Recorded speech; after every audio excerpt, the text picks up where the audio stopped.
마태복음 15장 21절에서부터 28절까지입니다. 예수께서 거기서 나가사 두로와 시돈 지방으로 들어가시니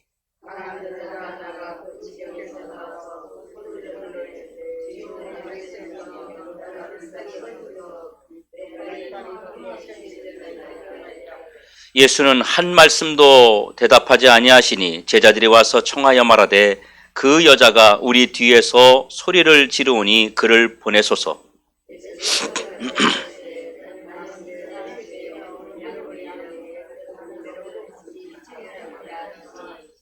여자가 와서 예수께 절하며 이르되 주여 저를 도우소서.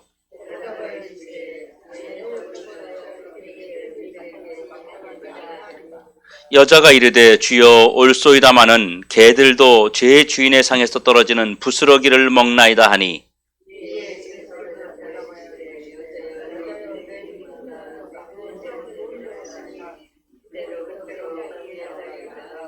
아멘. 오늘 빈 그릇이라고 하는 하나님 말씀의 제목으로 말씀을 선포하겠습니다. 주님이 이 땅에 계시는 동안에 많은 곳을 다니지 않으셨어요. 주님은요.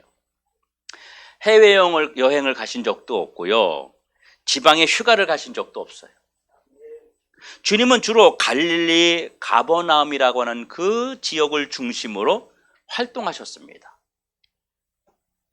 그런데 한 번은 예수님께서 두로와 시돈 지역에 들어가시게 돼요. 여러분, 두로와 시돈 지역이 어떤 지역인지 여러분 아십니까? 에스겔서 28장에 보면요, 두로와 시돈에 대한 하나님의 책망이 나오는데 이 두로와 시돈은 해양도시였어요. 해양도시. 여러분, 해양도시라는 말은요, 당시에 교통이 원활하지 않았던 시대잖아요. 그렇기 때문에 사람들이 뭐를 통해서 이동했냐면 이 배를 통해서, 바닷가를 통해서, 해상 통로를 통해서 무역이 이루어지고 이 바닷가를 통해서 고기 잡고 이렇게 하면서 사람들의 삶이 유지가 되었습니다. 해양도시가 가지고 있는 이점들이 참 많습니다. 그래서 이 두로와 시돈은요, 이런 점 때문에 돈이 아주 많았어요. 그리고 아주 번성하고 번영했던 그런 도시였습니다. 지나가는 사람들이 이 두로와 시돈에 들려서 밥도 먹어야 되고 잠도 자야 되고 또 물건도 사고 팔고 무역도 해야 되고 고기도 잡아야 되고 그러다 보니까 당연히 많은 돈의 흐름이 빨라졌어요. 이 두로와 시돈은요, 옛날에 얼마나 이 많은 돈을 가지고 있었냐면 어린아이들도 금덩어리를 가지고 논다 할 정도로 그렇게 돈이 많은, 그렇게 부유했던 그런 지역이었습니다. 이렇게 돈이 많은 두로와 시돈 지역 사람들이 자기들을 뭐라고 불렀냐면요, 신이라고 불렀어요. 무슨 신이요? 우리는 신이다. 우리는 돈 버는 신이다. 우리처럼 부강하고 우리처럼 더 잘난 사람들이 어디 있냐? 자칭 자기를 신이라고 부를 만큼 이 두로와 시돈 지역이 엄청난 부와 명예가 있었습니다. 당시에 가장 강한 힘을 가지고 있던 나라가 어디냐면 여러분이 잘 알고 있는 바벨론의 느부갓네살 왕이었습니다. 바벨론 느부갓네살 왕이 이 두로와 시돈 지역을 빼앗기 위해서 무려 13년 동안 공략을 했는데 손에 놓지 못했어요. 에스겔서 28장 7절에 보면 하나님이 강한 자를 들러서 너희들을 다 멸망을 시킬 거라고 그렇게 하나님이 예언하신 말씀이 있습니다. 그런데 그 강력했던 바벨론의 느부갓네살 왕이 이기지 못하고 그 땅을 누가 차지했냐면 BC 3세기경에 알렉산더가 이 땅을 차지하게 됐습니다. 길이 800m, 폭이 60m짜리 방파제를 쌓았어요. 그러면서 무려 7개월 동안이나 공을 들여가지고 마침내 두론과 시돈 지역을 알렉산더가 점령을 해버립니다. 멸망을 시켜버려요. 알렉산더를 통해서 하나님이 두로와 시돈 지역을 완전히 박살내버렸어요. 그렇게 대단했던 두로와 시돈 지역이 예수님 당시에는 옛 명성만 있던 아주 초라한 지역이었습니다. 주님이 갈릴리 지역을 중심으로 활동하시다가 다른 데는 안 가시고 늘 그 주변에서 복음을 전하고 활동하시다가 왜 이 두론과 시돈이라고 하는 지역으로 들어가셨을까요? 예수님께서 두로와 시돈 지역에 들어가신 것이 우연일까요? 아니면 일부러 주님이 찾아가신 것일까요? 그런데 여기서 가나안 여자가 등장해요. 이 가나안은요, 모세가 출애굽을 해서 이스라엘 백성들을 홍해바다를 건너서 가나안을 향해서 가다가 모세가 죽습니다. 그리고 그 뒤를 이어서 여호수아가 이스라엘 백성들을 이끌고 어디를 들어가냐면 가나안을 들어갔어요. 가나안 땅에 들어가서 그 가나안에 있던 원주민들, 원래 그 땅을 차지하고 있던 사람들을 다 쫓아내버리고 물리쳐버렸습니다. 그러다 보니까 어떤 의미에서 이 유대인들의 의식 속에 가나안이라고 하는 곳은요, 대적의 대상인 거예요.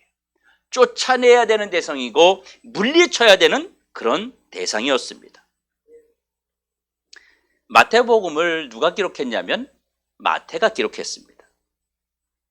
그런데 마태는요, 철저하게 유대인의 사고가 그 뼛속까지 박혀있는 사람이 마태입니다. 마태가 예수님 앞에 나오는 이 여자를 가나안 여자다 이렇게 일부러 표현한 것은 이 여자는 상대하기 싫은 여자다, 상대하면 안 되는 여자다, 이런 의미를 부여하고 싶었는지도 모릅니다. 이 가나안 여인이 예수님 앞에 나온 이유는 한 가지였습니다. 딸이 흉악한 귀신에 들려서 주님 앞에 도움을 청하러 나온 것입니다. 주님 앞에 나와서 엎드려서 내 딸 좀 살려주십시오 이렇게 얘기하면서 이 여인과 주님과의 첫 만남이 그때 이루어졌어요. 여러분, 보통 우리 어미나 아비는요, 자기가 아프면 어때요? 감춥니다. 자기가 아프면요, 사람들에게 혹 자식에게 짐이 될까 봐 감추고 또 감춥니다. 그런데 자식이 아프면 어때요? 자식에게 문제가 생기면요, 자기의 모든 것을 다 바쳐서 자식을 살리기 위해서 노력합니다. 그게 어미와 아비입니다. 이 여인의 애지중지하던 딸이 흉악한 귀신에 들렸어요. 여러분, 귀신 들린 사람을 본 적 있습니까? 귀신 들린 사람은요, 감당할 수 없어요. 말도 함부로 하고요, 혼자 중얼중얼하고요, 어떨 때는 막 괴성을 지르고요, 심한 사람들은 막 추운데도 아무 데서나 옷을 막 벗고요, 정말 감당할 수 없는, 그리고 힘이 얼마나 장사인지 모릅니다. 이 여인이 자기의 사랑하는 그 귀한 딸이 귀신 들린 문제를 가지고 예수님 앞에 도움을 청하러 나왔습니다. 그리고 나와서 예수님에게 도와달라고 정말 간절히 애원합니다. 그런데 예수님의 반응이 예전과는 좀 달라요. 예전에는 가난한 자, 아픈 자, 힘든 자, 도움을 청하는 그런 불쌍한 자들이 있으면 예수님은 그들을 다 사랑으로 안아주셨어요. 그런데 이번에는 좀 뭔가 달라요, 예수님의 반응이. 이 여인을 못 본 채 해버립니다. 무시합니다. 외면합니다. 혹시 여러분 이런 경험이 있습니까? 누군가에게 내 의견을 전달했고 내 마음을 전달했는데 나를 완전히 무시하는 것, 이런 거 말입니다. 아무 말도 하지 않으면서 들은 채도 안 하는 거예요. 쉽게 말하면 왕따를 놓는 거예요. 여러분, 이거 굉장히 기분 나쁩니다. 아주 마음이 너무너무 상하고 자존심이 상합니다. 그런데 이 여인이 그래도 예수님께 고합니다. 예수님이 못 본 채 하는데도, 못 들은 척 하는데도 또 말합니다. 예수님, 내 딸 좀 살려주십시오. 그런데 이번에는 주님이 공개적으로 이 여인을 욕합니다. 나는 이스라엘의 잃어버린 양 외에는 보냄을 받지 아니했다. 그 말은 나는 너 고치려고 여기 온 게 아니야. 나는 너 상대하려고 여기 오지 않았어. 나는 너 같은 여자하고는 관심이 없어. 이 말이에요. 여러분, 얼마나 모멸감을 느끼는 말입니까? 그런데 이번에는 이 가나안 여인도 지지 않고 더 큰 소리를 칩니다. 내 딸 좀 살려주십시오. 그랬더니 이번에는 주님이요, 사람들이 듣기 아주 민망한 말씀을 하시는 거예요. 나는 자녀의 떡을 취해서 개들에게 던져주지 않는다. 이렇게 이 여인을 아주 무시하고 자존심을 상하게 만드는 말씀을 하셨어요. 이 당시에 유대인들은요, 이 이방인을 개 취급을 했습니다. 사람처럼 상대하지 않았어요. 여러분 같으면 이런 소리 듣고 참을 수 있겠습니까?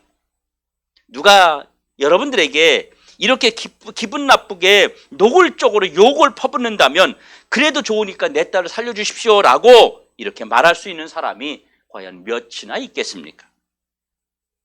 성도 여러분, 그런데 이 여자가 뭐라고 말했냐면요, 좋습니다. 나한테 상에서 떨어지는 부스럭이라도 주십시오. 이렇게 이야기합니다. 여러분, 이 여인이 부스럭이라도 먹여달라고 구한 것은 어떤 의미일까요? 여러분, 부스러기가 뭔지 아세요? 우리가 부스러기 그러면요, 느낌은 아는데 설명하기가 약간 좀 어려워요. 뭐가 부스러기죠? 여러분, 떡고물이 부스러기입니까? 아니면 과자를 먹을 때 과자 조각이 땅에 떨어지는 거, 그게 부스러기입니까? 아닙니다, 여러분. 부스러기는 여러분이 식당 가서 밥을 먹다가 배불리 먹고 공깃그릇에 밥 한 숟가락이 딱 남았어요. 근데 거기다 김치 국물도 넣고 김치도 넣고 이것저것 반찬도 넣어서 얹어서 막 먹다가 배가 불러서 남은 거예요. 더 이상 못 먹는 거예요. 거기에 막 음식 그 국물들이 막 떨어져 있어요. 이게 뭐냐면 이게 부스러기입니다. 남은 찌꺼기 음식이란 뜻이에요. 다시 말하면 짬밥이에요. 많은 성도들이 부스러기 은혜도 주십시오 하나님 이렇게 이야기하잖아요. 근데 이거는 먹을 수 없는, 사람들에게 줄 수 없는 그런 음식을 말하는 것입니다. 다시 말하면 음식 쓰레기예요, 이거는. 여러분, 이 여자도 자존심이 있는 여자예요. 이 여자도 인격이라는 게 있습니다. 자식의 문제가 아무리 간절하다고 해도 여인이잖아요. 그 주변에 사람들이 많이 모여 있어요. 여자로서 자존심이 얼마나 상했겠어요. 그 많은 사람들이 보는 앞에서 음식 쓰레기라도 좋으니까 나에게 주십시오. 여러분, 이거 상상해 보십시오. 그러면 이 여자는 왜 이런 구차한 말까지 하면서 예수님께 엎드린 것일까요? 은혜가 필요했기 때문입니다. 그것도 절실한 은혜가 필요했기 때문입니다. 지금 이 여인의 현실에서 예수님의 은혜 아니면 다른 대안이 없기 때문에 은혜를 받을 수만 있다면 어떤 취급, 무슨 짓을 해서라도 괜찮다는 그런 신앙이 있었습니다. 누군가에게 주시다가 남은 찌꺼기 은혜라도 좋으니까 하나님 내게 조금만이라도 주십시오. 바로 은혜에 대한 절박함이었습니다. 여러분, 이 여인이 왜 부스러기 은혜라도 달라고 했을까요? 그 은혜라는 게 뭐냐면요, 바로 주님의 만져주심이었습니다. 이 여인이 주님의 은혜가 얼마나 간절했는지 부스러기 은혜만 있으면 내 딸이 삽니다. 부스러기만 있으면 내가 삽니다. 부스러기 은혜라도 주셔야 내가 일어날 수 있습니다. 이 여인의 이 애타고 간절한 심정이 여러분 안에도 있기를 주의 이름으로 축원합니다. 이 여인이 가진 이 은혜에 대한 절박함, 이 은혜에 대한 절실함을 주님이 보셨어요. 여인이 절박함을 가지고 나갔는데 주님은 이 여인이 은혜에 대한 절박함을 뭐라고 말씀하시며 칭찬했습니까? 믿음이라고 말씀하셨어요. 여러분, 믿음이 뭐예요? 은혜에 대한 절박함이 믿음입니다. 그래서 이 여인은 예수님 앞에 나아갈 때 뭘 가지고 나갔냐 하면요, 가난한 심령을 가지고 나갔어요. 은혜를 받기 위하여 주님 앞에 빈 그릇으로 나갔습니다. 여러분, 빈 그릇이라는 말이 뭐냐면요, 배고픈 심정을 가지고 나갔다는 얘기예요. 나는 주님이 주시는 거 아니면 오늘 죽습니다 라고 하는 그 가난한 심정으로 나갔습니다. 이 여인은 주님 앞에 나오기 전에 자기의 그릇을 다 비워버렸어요. 이 여인도 자기의 그릇에, 자기 마음의 삶의 그릇에 자존심이 차 있었습니다. 이 여성이 사람 대접 받아야 된다는 생각이 이 여인에게도 차 있었어요. 내가 이 많은 사람들 앞에서 창피하고 부끄럽다고 하는 생각이 이 여인의 그릇에는 차 있었어요. 그렇지만 주님 앞에 나올 때 이런 모든 것을 다 비우고 빈 그릇으로 나왔습니다. 이 여인의 빈 그릇은 바로 배고픔이었습니다. 여러분, 배고픈 사람에게 금덩어리 주면 좋아할까요? 머리가 좋은 사람은 이렇게 말해요. 금덩어리 주면 그걸로 가서 얼른 팔아서 맛있는 거 사 먹으면 되죠. 이렇게 해요. 그런데요, 그거는 배가 덜 고픈 사람 이야기예요. 진짜 정말 너무너무 배고픈 사람은요, 금덩이 필요 없어요. 그냥 밥 한 그릇이 필요한 겁니다. 그것 외에는 어떤 것으로도, 돈으로도 금으로도 무엇으로도 절대로 자신이 채워지지 않습니다. 서울에서 난로를 파는 1층에 난로를 파는 상가가 하나 있었어요. 그런데 이 상가에 사람들이 음식을 어떻게 시켜 먹냐면 그 주변에 백반 파는 집이 있잖아요. 그러면 쟁반에다가 가운데 찌개하고 반찬 몇 개 하고 공깃밥 2개 이렇게 해서 보내주잖아요. 머리 이고 오거나 백반집에서 온단 말이에요. 그런데 그걸 먹고 맛있게 먹은 다음에 음식이 남았어요. 조금 남았어. 반찬 좀 찌꺼기 찌개 좀 남고 반찬 좀 남았어요. 그리고 그거를 신문지 하나 덮어가지고 이 난로 파는 가게에 출입구 옆에다가 이렇게 한 계단 높잖아요. 1층도 바닥에 있는 게 아니라 그 계단 위에다 이렇게 올려놨어요. 그런데 노숙자 한 명이 거기 가서 쭈그리고 앉아서 그거를 먹고 있는 거예요. 혼자. 그 음식 쓰레기를, 쉽게 말하면. 그런데 더 비참한 것은 그 안에서 난로 파는 그 사장님하고 직원인지 아내인지 모르겠는데 두 사람이 그걸 쳐다보면서, 먹는 걸 쳐다보면서 웃고 있는 거예요. 그걸 바라보면서도 음식을 먹고 있는 겁니다. 얼마나 배가 고픈지. 이 여인이 가진 배고픈 심정이라고 하는 것은 나는 예수님이 주시는 은혜 외에는 아무것도 필요 없어요. 이게 배고픈 심정이에요. 마태복음 5장 3절에 심령이 가난한 자는 복이 있나니 천국이 그들의 것이며. 여러분, 다윗이 얼마나 부자였습니까? 다윗이 얼마나 풍족한 자였어요. 그런데 다윗이 하나님 앞에 나갈 때 언제나 배고픈 심정으로 나갔다고 말합니다. 시편 70편 5절에 보면 나는 가난하고 궁핍하니 하나님으로 내게 채워주십시오. 내게 은혜 받은 자의 심령이 필요합니다. 여러분, 오늘 주님 앞에 나오실 때 여러분은 어떤 심정을 가지고 나왔습니까? 내가 주님의 은혜를 받아야 되겠다. 주님의 은혜 아니면 내가 오늘 어찌 살까? 하나님이 내게 오늘 무슨 은혜를 주실까? 여러분, 배고픔과 빈 그릇으로 오늘 주님 앞에 나오셨습니까? 이 여자는요, 자기에게 은혜를 방해하는 요소들은요, 믿음으로 이겨냈습니다. 믿음으로 싸웠어요. 이 여자에게 은혜를 방해하는 요소들이 참 많이 있었습니다. 이 여인의 가장 큰 어려움은 자신이 이방인의 신분을 가지고 있다는 거였습니다. 유대인들은 이방인을 거들떠보지도 않아요. 상대도 안 합니다. 사람 취급 안 해요. 아주 경멸해요.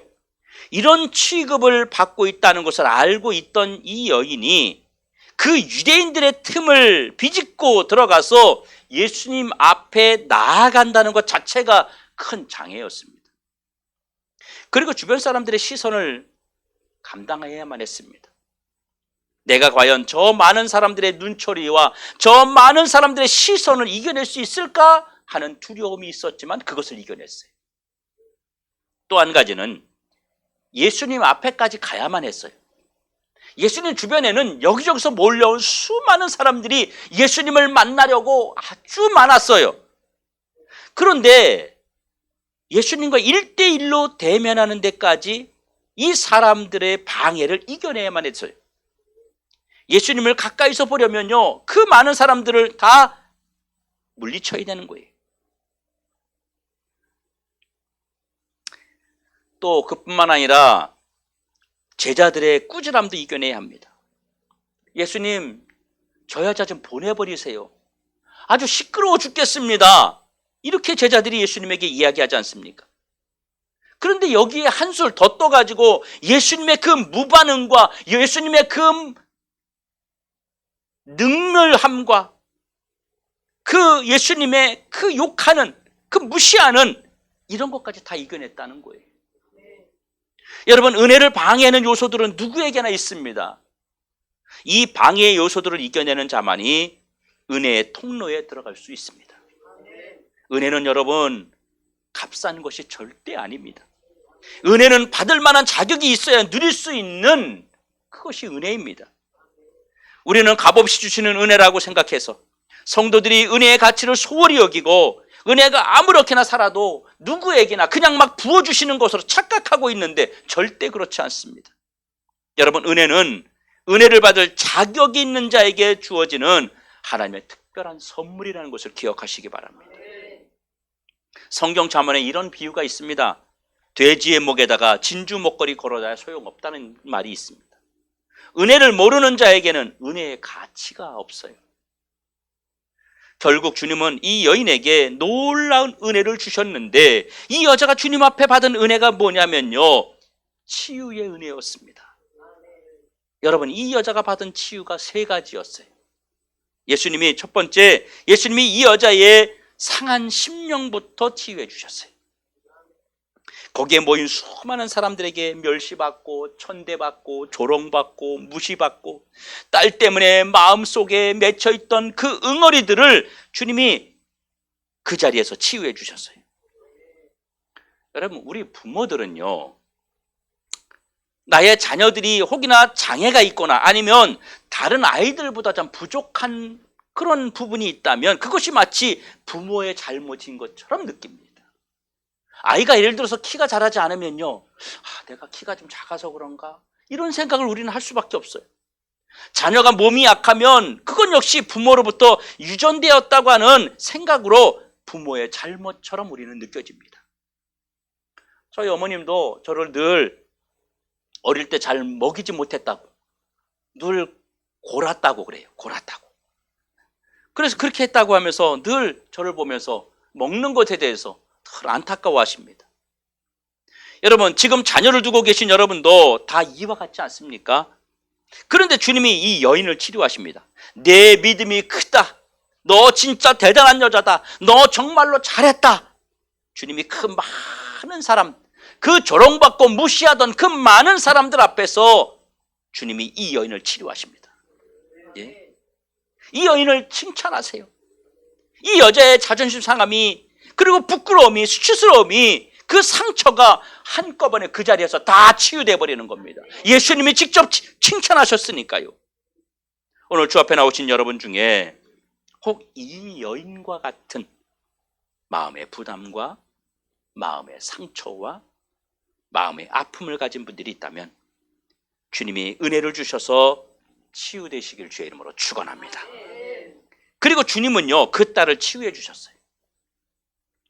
지금 예수님은 그 딸이 있는 집에 가지도 않으셨어요. 그 딸을 만나지도 않았습니다. 지금 두로와 시돈 지역에서 예수님이 이 여인과 만나고 있어요. 그 딸은요, 그 여인의 집에 있었는데 이 여인이 주님 앞에 은혜를 받으니까 이 여인이 은혜 받을 자격이 되니까 그 귀신 들린 딸이 그곳에 하나님이 임하셔서 치유된 줄로 믿으시기 바랍니다. 여러분, 하나님의 은혜는요, 시공간을 초월한다는 것을 여러분 기억하십시오. 오늘 여기서 우리가 은혜 받으면, 우리가 여기서 오늘 주님 앞에 은혜 받을 자격자로 아버지 앞에 딱 인정만 된다면 내가 직접 안 가도, 지금 멀리 떨어져 있는 내 아들, 미국에 있어도, 아프리카에 있어도, 영국에 있어도 기적이 일어나는 거예요. 내가 여기서 말만 하고 소원만 가져도 기적이 막 일어나는 겁니다. 그리고 이 엄마가요, 구원을 받았어요. 그 딸도 구원을 받았어요. 그렇다면 그의 남은 가족들, 그의 부모와 그의 형제들, 그의 이웃도 여러분 구원받지 않았겠어요? 이 여인이 가가지고 어떻게 했겠어요? 그 딸이 귀신 들린 것이 나은 것을 본 사람들이 어떻겠어요? 하나님을 믿지 않았겠습니까? 여러분, 이것이 치유 아닙니까? 이게 여자가 받은 복이에요. 얼마나 큰 복을 받았어요. 너무너무 큰 복을 받았어요. 우리 모두에게도 이런 은혜가 있어야 할 줄로 믿습니다. 성도 여러분, 그렇다면 나는 은혜가 필요한 자입니까? 아니면 은혜가 절실한 자입니까? 두 가지 중에 여러분은 어떤 은혜를 받아야 하는 자입니까? 은혜가 필요하세요? 여러분, 은혜가 필요한 사람은요, 주님 기회 되면 주세요. 뭐 주실 만할 때 주세요. 안 주시면 어쩔 수 없고요. 이런 상황이 됩니다. 그런데 절실한 사람은요, 주님 나 은혜 없이 못 살아요. 나 은혜 없이는 정말 살 수가 없습니다. 죽도록 매달립니다. 여러분은 은혜 받기 위해서 어떤 노력, 어떤 헌신, 어떤 포기, 어떤 희생을 했습니까? 오늘도 주님의 은혜를 받기 위해서 어떤 모습으로 주님 앞에 여러분 나왔습니까? 여러분, 은혜가 절실합니까? 우리에게 은혜가 절실히 필요하다면 한 가지 꼭 해야 될 게 있어요. 뭐죠? 은혜를 방해하는 요소들을 이겨내야 됩니다. 내가 은혜 받지 못하도록 방해하는 시간, 사람, 물질, 주변 환경, 우리에게 이 은혜를 방해하는 요소들이 여러분 얼마나 많습니까? 정말 너무너무 많아요. 은혜 받으러 가야 되는데, 예수님 만나러 가야 되는데 시간이 없대요. 왜 주일날 시간이 없을까요? 월요일부터 토요일까지 뭐 하고요? 은혜 받으러 가야 되는데 이 사람 저 사람이 여기 와라 저기 와라, 결혼식 와라, 돌잔치 가자, 또 여기 등산 가자.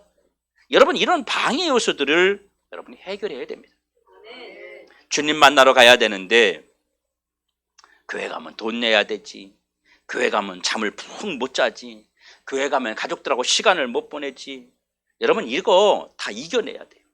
그래야 주님이 은혜를 주시고 기적을 여러분들에게 주십니다. 예. 주중에 우리가 얼마든지 할 수 있잖아요, 여러분. 주중에 여러분, 이런 방해 요소들을 이겨내고 은혜 받아야 됩니다. 은혜가 아니면 여러분 어떤 것도 해결할 수 없습니다. 주님은 먼저 은혜를 주시고 해결해 주십니다. 은혜가 없는데, 은혜를 못 받았는데 하나님이 해결해 주신 적이 없어요. 먼저 은혜를 받아야 그 다음에 해결해 주시는 거예요. 먼저 문제를 해결해 주고 은혜 주는 게 없어요, 여러분. 그리고 은혜 받으려면요, 체면 버려야 돼요, 체면. 은혜 받으면, 이거 우리가 막 은혜 받으면 어때? 막 울어야 되거든요. 근데 안 울어요. 왜 안 우는지 아세요? 화장을 너무 이쁘게 하고 와가지고 화장 지워질까봐. 은혜 받으면 어떻게 하나, 다리를 꼬집으면서 은혜를 안 받으려고 그래. 여러분, 찬송하다 보면 손도 들어야 되고 박수도 칩니다. 근데 체면 찬일이라고 주변 의식하느라고 안 해요. 고상하게 예수 믿어야지. 내가 이 나이 먹어서 이거 해야 돼.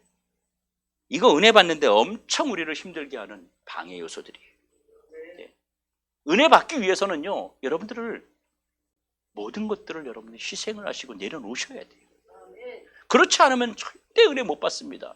남들을 의식할 필요 없어요. 화장 좀 지워지면 어때요? 여러분, 은혜를 매일매일 받아요? 아니에요. 은혜가 우리에게 올 때 우리가 느껴요. 은혜가 임할 때 막 느껴요, 내가. 근데 그걸 막 거부하는 거예요. 안 받으려고. 어떻게 하면 이거 여기서 내가 무너지면 안 되는데. 이러면 절대 은혜 못 받고 여러분 삶에 기적이 안 나타납니다. 여러분, 은혜가 임하는 과정이 있잖아요. 나에게 은혜가 오는 과정이 있어요.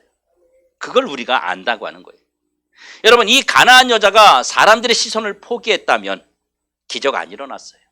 제자들의 꾸준함을 포기했다면 기적 안 일어났어요. 예수님의 무반응을 포기했다면 이 여자는 기적 안 일어났어요.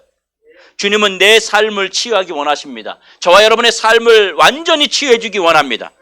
예수님은 치유의 하나님이세요. 주님은 은혜 주셔서 나를 치유하신다는 걸 기억하십시오. 혹시 내가 하나님 앞에 은혜 받아야 되는데 은혜 받는 통로가 어딘지 고장나 있거나 막혀 있지 않은지 우리 한번 스스로를 점검해 보시기 바랍니다. 내가 왜 은혜를 못 받는지, 내가 은혜 받은 지가 언제인지 우리 자신의 상태를 한번 돌아봐서 하나님이 부어주시는 은혜를 충만히 받고 하나님이 주시는 그 기적과 같은 삶이 여러분에게 있어지기를 예수님의 이름으로 축원합니다.